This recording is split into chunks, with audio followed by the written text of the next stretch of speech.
My name is Kate, and I'm 40 years old. I've been married to my husband Mason for 10 years. He's the same age as me and was a colleague at work. We're now at different branches, but we used to be in the same department. My husband is a responsible person who is admired by his subordinates. He's a bit vain and doesn't like to show his weaknesses to others. He was a confident, flashy, and masculine man. His work performance was highly regarded by his superiors, and he was expected to be promoted without any problems. In contrast, I'm a rather low-key and inconspicuous type. I was honestly surprised when he passionately pursued me, as we have opposite personalities. After dating for 2 years, he proposed to me with a large bouquet of roses. I had never been so loved by a man before, so I accepted his proposal immediately. I couldn't wait to start our wonderful life together. However, what awaited us was living with my in-laws. There was no prior discussion, and I wanted to refuse, but my husband was adamant about living with them. "My parents are good people, so everything will be fine," he said, and he passionately explained how much they were looking forward to living with me, so I couldn't refuse. We've been living with his parents in their home for the past 10 years. Life there was unimaginable when we first got married. "Kate, you've forgotten to clean the entrance again." My mother-in-law would start nagging as I finished making breakfast for everyone. This ritual happens every day. "I'm sorry," I would say, but she would reply, "Just apologizing won't do. If you understand, go and do it right away." Even though I had to go to work, I was treated like a servant from morning. For the past 10 years living with my in-laws, I've been forced to wake up at 5 a.m. to cook breakfast and clean. My mother-in-law, a housewife, should have time to do housework herself, but she doesn't. I rush through the morning chores, go to work, come home, and immediately start cooking dinner. By the time I go to bed, I'm so exhausted that I practically pass out. This has been going on for so long that I've become weak and often feel unwell. The cause is probably stress. "Do the cleaning properly. I don't want the neighbors to think we're neglecting it," my mother-in-law would say as she relaxed in the living room eating the breakfast I made. "If you don't finish quickly, you'll be late for work," she would add. Even with this going on, my husband never once stood up for me. My father-in-law would hide behind his newspaper and pretend not to see. Since moving in with my in-laws, I've been subjected to terrible mistreatment. The stress has caused my weight to drop drastically, and I now look unhealthy.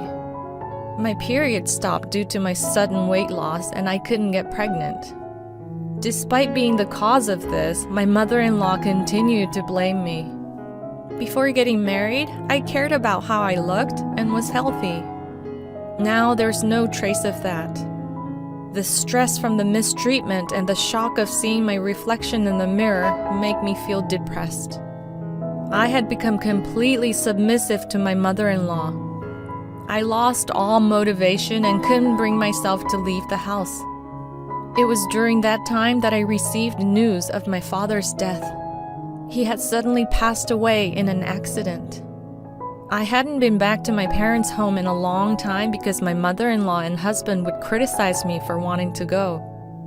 I deeply regretted not visiting more when I heard that my father had passed away. My parents' home is about an hour's drive from my in-laws' house, so it's not too far away. I asked them if they would come to my father's funeral. "My father's funeral is happening, so..." "Well, we won't be going. Just have your family there, okay?" The two of them cut me off before I could finish speaking. I never thought that they could be so heartless. I simply replied, "I understand," as I held my trembling shoulders from anger and sadness. Many people attended my father's funeral. He was self-employed and had connections with a lot of people. Everyone who came to the funeral shed tears, showing how much my father was loved. "Kate, It's been a while. You've lost so much weight. What happened? My mother, who I hadn't seen in a long time, was surprised at my gaunt appearance. Oh, it's nothing. You're not sick, are you? I can't bear to lose you too. My mother, who had just lost her husband, thought I had some disease and started crying. I'm not sick, Mom. I'm fine. Don't worry. I calmed my mother down and we took a break in the waiting room. Well, if you're not sick, what is it? I recalled my interactions with my mother-in-law and husband. Even when they learned that my father had passed away, they didn't say a single thing to comfort me. Anger bubbled up inside me, and I decided to tell my mother about my life with my in-laws. Actually, I've been experiencing what you might call bride bullying. I'm just so tired. As I looked down while speaking, she looked at me with a worried expression. I'm glad you're not sick, but I can't relax at all. Is that the reason you haven't been visiting us much? I nodded, and my mother handed me a piece of paper. Read it for yourself and think carefully about what to do next. The paper she gave me was my father's will. My meticulous father had left a will in case something happened. It included information about inheritance as well. I get a $790,000 inheritance. That's what it says. You can decide how to use it. I was shocked by the large amount. At the same time, I had hope that I could end the living situation with my in-laws. With this, I can build a house and leave my in-laws' home right away. My life seemed to be getting better thanks to the inheritance my father left me. I went home to my in-laws' house and did housework as usual. On days when I have plans, the house gets messier than usual. It can't be helped since there's no one to clean. As I silently did housework, I thought about the $790K I had inherited from my father. I had resentment towards my mother-in-law, but I still wanted to be with my husband. I decided to be honest about the large inheritance and proposed that we leave my in-laws' house. I have something to talk about. I began speaking with my husband after my in-laws had gone to bed and we were alone. Yeah, so it's about my dad. It turns out I'm going to inherit his estate. Oh, really? How much? Well, it's $790K. When I told him the amount, my husband looked dumbfounded as if he couldn't believe the figure. What? Are you serious? Yes, $790,000. When he understood what I had said, he was delighted and said, Wow, he left that much for you? That's so generous. So, about what to do with the money? Since he was in a good mood, I decided to get to the main point. But before I could speak, he said something outrageous. We need to transfer that money to my mom's bank account right away. I didn't understand what he was saying.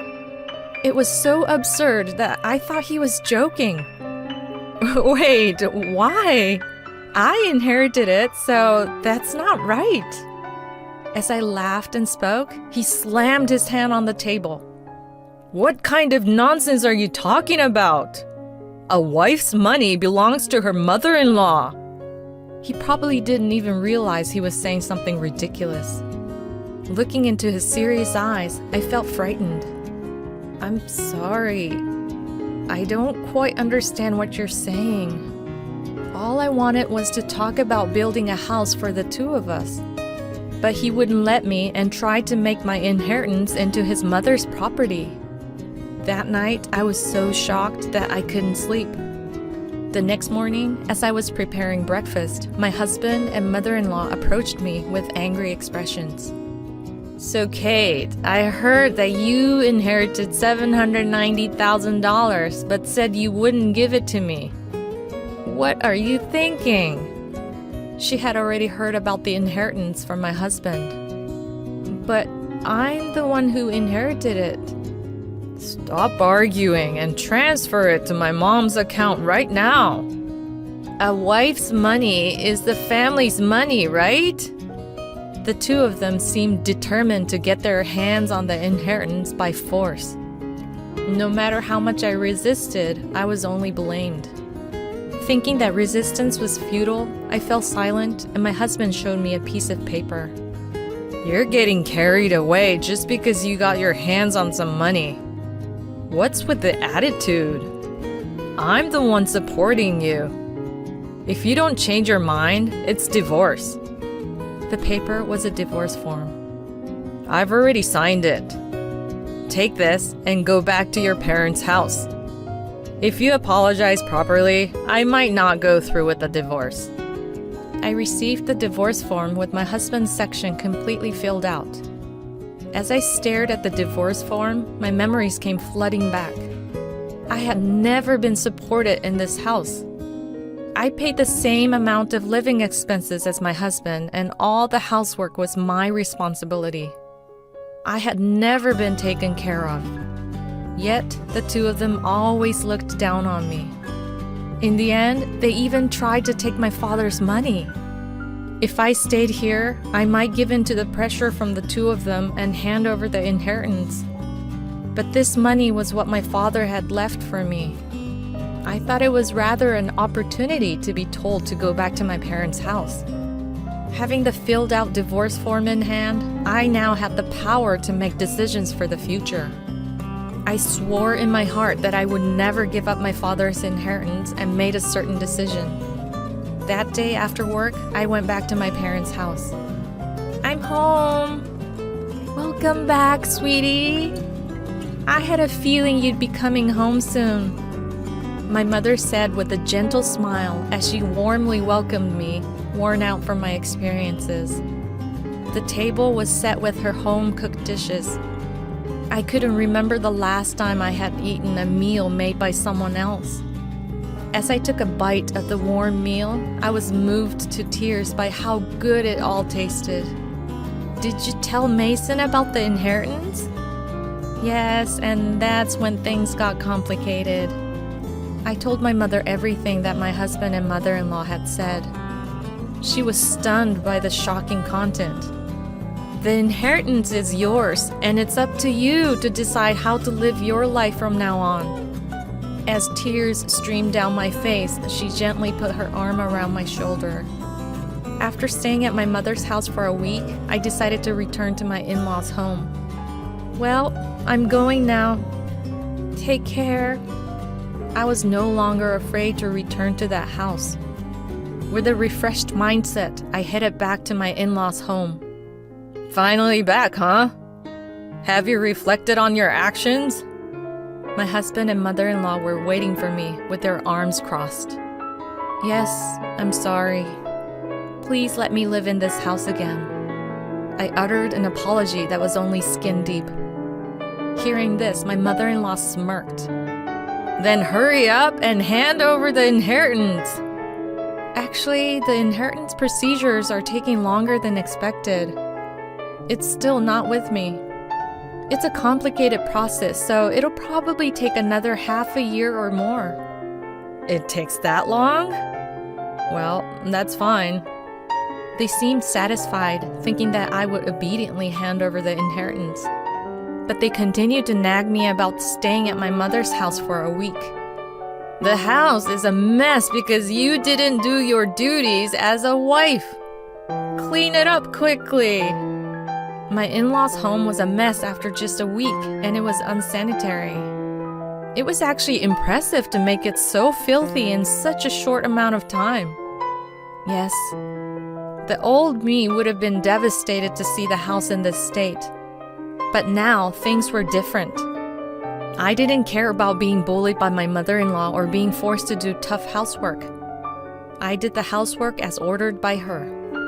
10 months later, it was my mother-in-law's birthday. Well, we're going now. Make sure to keep the house clean. She always went on a trip for her birthday, and of course, they never took me. By the way, have you received the inheritance yet? It's supposed to arrive today. Well, isn't that perfect? That $790K is a present from my mom. Make sure to transfer it to her account before we return.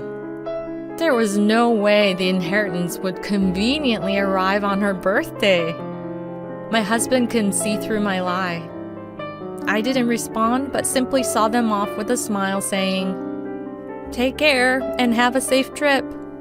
Once they were out of sight, I began to put my plan into action. I had been waiting for this day for a long time. They would surely be surprised when they returned from their trip, but it was no longer my concern. I quickly packed my belongings and left my in-laws' house. Wow, this is amazing! I was moving my belongings into my new home. In fact, I had built a house with my father's inheritance. I'm so happy I get to live in such a beautiful house. I had decided to invite my mother and live together. I am truly happy that I don't have to be bothered by them anymore. I sank into the soft sofa and felt content. Today is a celebration of our new home with my mother. We invited a chef to our home and spent a luxurious day. The next evening, I received a phone call from my husband. "Hey, what's going on?" He couldn't understand what was happening since all my things were gone when they returned home. "I won't be coming back, so goodbye." I tried to hang up since I didn't want to talk to him anymore, but I could hear my mother-in-law raising her voice on the other side of the phone. "What the hell do you think you're doing? Where are you now?" I can't answer that. "You told me to clean the house, so I put my things away." That's not funny. Besides, you haven't transferred the inheritance yet. How many times do I have to say that a daughter-in-law's money is mine? Huh? I'm single, you know. When I answered that way, my screaming mother-in-law suddenly fell silent. Single? Well, I'm actually divorced. I submitted the divorce papers Mason gave me. We're strangers now. Goodbye. I said that and hung up the phone. Imagining the dumbfounded mother-in-law on the other end, I could not stop laughing. My heart felt so light now that I had nothing to do with that family. After that, my ex-husband called me many times. When I had time, I would purposely answer the phone and let the abusive words from my ex-husband and ex-mother-in-law flow. I recorded those calls from beginning to end. I decided to consult the police with those recordings. It's not uncommon for cases of harassment from an ex-husband. We'll issue a warning before it becomes dangerous. Fortunately, the police responded quickly and went to my former in-law's house to issue a warning. For my image-conscious former in-laws, having the police come was damaging enough. Plus, a subordinate of my ex-husband who lived nearby saw the police coming. Since my ex was a prominent figure in the company, the rumor spread quickly. Furthermore, his subordinates and colleagues who didn't like him started to exaggerate the story and spread bad rumors about him. Eventually, the rumor reached the department I belonged to. So I heard the police came? I'm divorced now, so I don't know much about it. What? You're divorced? Yeah, the bullying from my mother-in-law and my husband's abusive words were too much. I spoke in a slightly louder voice so that those around me could hear. The gossip-loving employees heard this and spread the rumor even further. It didn't take long for my ex-husband's boss to hear about it. You've got quite a lot of bad rumors going around. What are you talking about? I hate men who can't cherish their wives. And with such bad rumors going around, our reputation suffers too. So I decided to have you transferred. The transfer order given to my ex-husband was a harsh one. This place is... It was the branch office in the region with the worst performance. The area was called a landlocked island as there was no entertainment or anything of that sort around. You understand what being sent here means, right?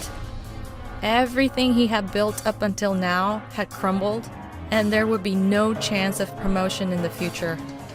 He accepted the transfer order and moved to the countryside without being able to refuse. As for my ex-mother-in-law, she must have been shocked by her son's lowered reputation and the fact that they could no longer live together. She became a complete shut-in and eventually developed depression. It seems she also had dementia as she frequently caused disturbances at home. My ex-father-in-law desperately took care of his deteriorated wife. Even if not related by blood, she is still an important family member. It was only natural that the ex-in-laws faced the consequences of their continuous harassment towards me. Now, my mother and I are living happily together. We even started gardening in our spacious yard. If I were still in that house, I would never have found such a wonderful hobby. Having a hobby has invigorated me.